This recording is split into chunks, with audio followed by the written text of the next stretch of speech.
Thank you very much, Rory and Michelle and Esther. I also actually quite like fun and being silly as well.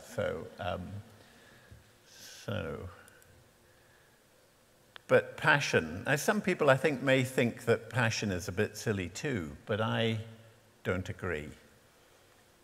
I wanted to start with a tweet from an American-Canadian fundraiser called Shannon Doolittle, who tweeted to say, "A donor's heart isn't stuffed with cash, it's filled with passion. And that's what you have to tap into, dear fundraiser." So I think passion is a subject we should get very, very serious about. Passion, of course, is also all about you. And passion isn't a technique or a process. It's actually about how you live. And particularly at work, it's about how you live through your work. I believe that the opposite of passion is indifference. And indifference is one of the worst things that we can bring to anything. So passion is powerful.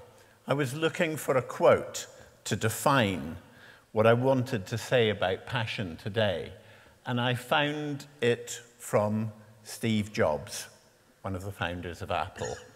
And he said this: "The only way to do great work is to love what you do. If you haven't found it yet, keep looking. Don't settle. As with all matters of the heart, you'll know when you find it."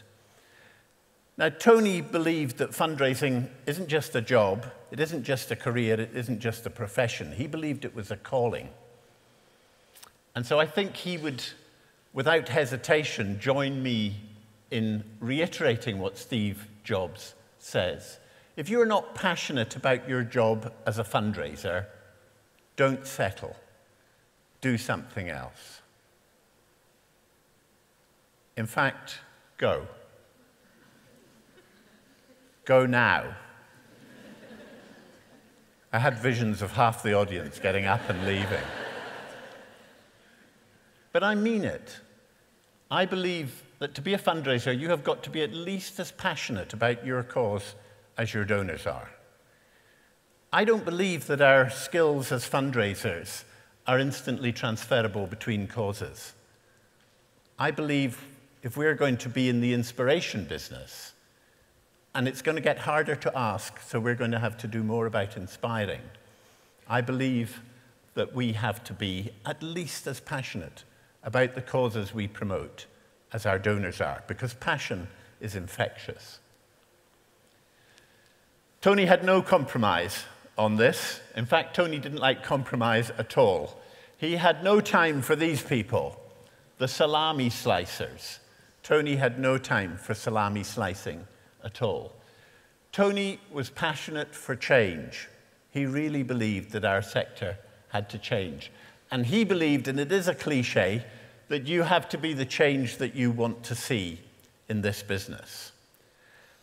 Another way of putting this is something that I learned from a great fundraiser called Alan Clayton, and it's a 10-word phrase, and none of those words has got more than 2 letters in it. And it is this: if it is to be, it is up to me. Now, I believe we need passion now more than we've needed it ever before in our history. And I would hope that all of you in this room can be as passionate as Tony was, because we miss his passion now. Our sector needs that passion more and more. We can't accept less. So that's the 27. There are the 27 insights for you inspired by Tony. I believe they're all priceless, but only if you use them right.